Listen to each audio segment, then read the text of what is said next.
Hey guys, so we're gonna go through a little mini tutorial on how to use your brush tool, have a look at some different brushes and see how to add some filters to them to add them on as backgrounds for posters.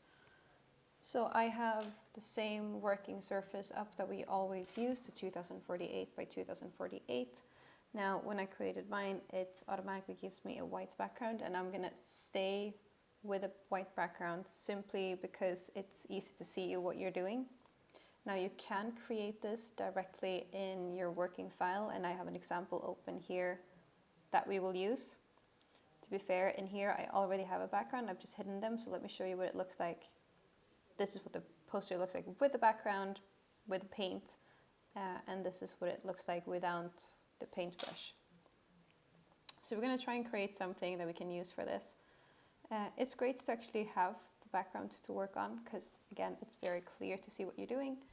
Then in here you have your various colors and your recent swatches. Now I haven't been working on this file for a while, so I'm just going to go in to the file. I'm going to find my color dropper and I'm going to sample a few. Let's see, he's not changing here. Why are we not changing? Eyedropper tool.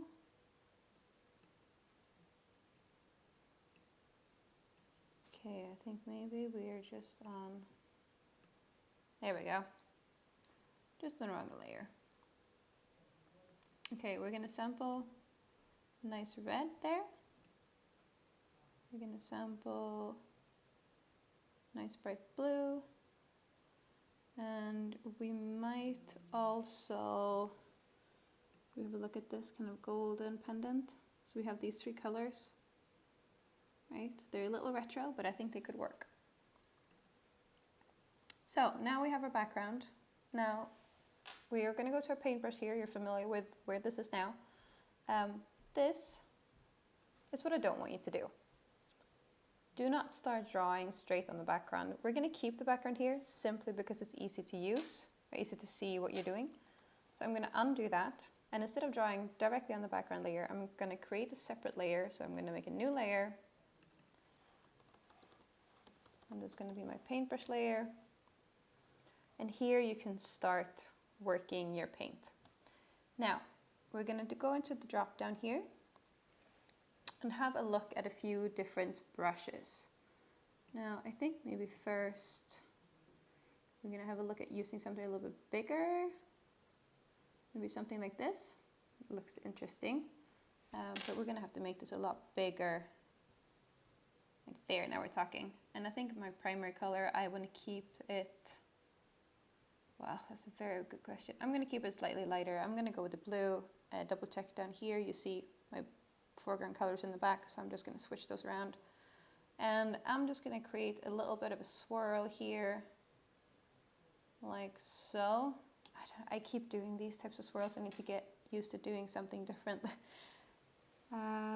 We're going to create something else. I have a spatter brush here that I've used recently. I'll show you what that is in your special effects. You have these spatter brushes. So pick one of them. And I'm going to go in, we'll do the red. No, okay, we will not do the red. Switch it around. Just undo the spatter there. And you'll be with just here, I'm not even pulling, I'm just clicking. And every once in a while I'm holding it down just to create some more splatters.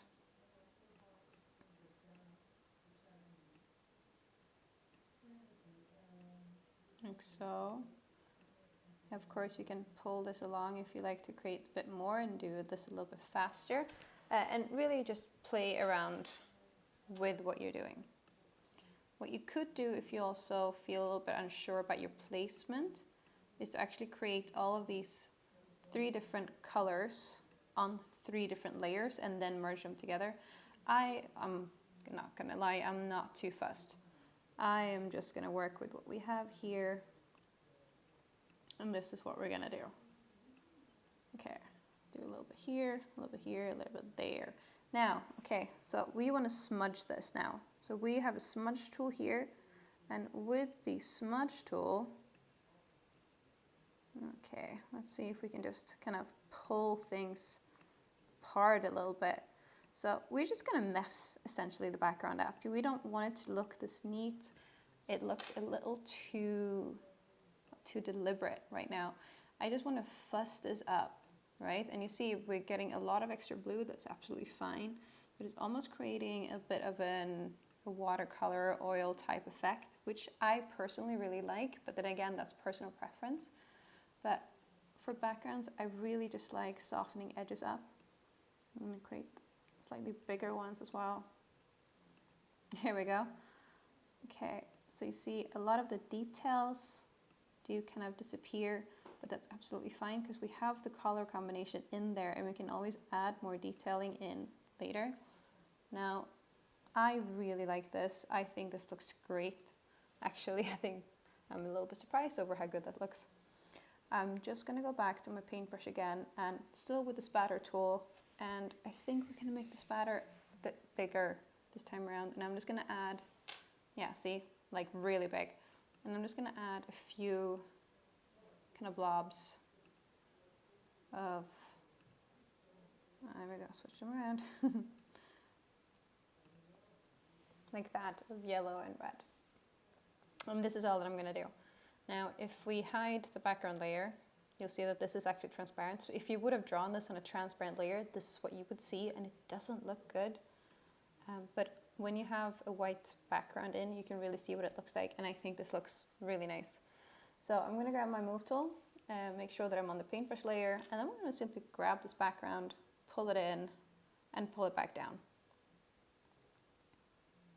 Now, we're just going to center this where it needs to go, like so.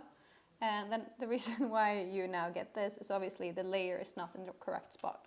So we're going to have to pull this layer down, down, until it is where we want it to be. And I think that looks really, really nice. After this, the one other thing that you can also do is you can play around with the opacity. So if you would like it to be a little more subtle, you can pull down the opacity like so. Now that's a little too much for me. I think somewhere around 70 looks really nice. I think this is very cool. I'm not gonna lie. So really play around with this. This is the old background that I have. I actually think maybe the one that we created now, a little bit more impromptu, looks better. But really play around with colors, play around with structure. Make sure that you do it on a white background so you can see what you're doing. Feel free to do it in a separate file if you feel like that's easier. You can do it straight in here, but that's not always easier. So last thing, if you want to apply effects to this, you can simply by going through filter, and then you have all of these effects to play around with. We're just going to look at one that we also looked at in class, which is stylize and wind. And here you'll see what it does. Personally, I'm a fan of the stagger. So you can apply a stagger and it just looks like everything's been pulled to the side. Now I'll show you one more. And again, you're just gonna have to go in and play around with these different ones. But stylizing is a good one to start with. Oil paint is also something that tends to look very nice. You can pull up how much of oil paint you would like it to look like. You know, up here we're looking Rembrandt. Down here we're slightly more modern. So really have a look at what you like, and that will create this kind of oil painting effect. So play around with the effects and pull them in to use them as your background.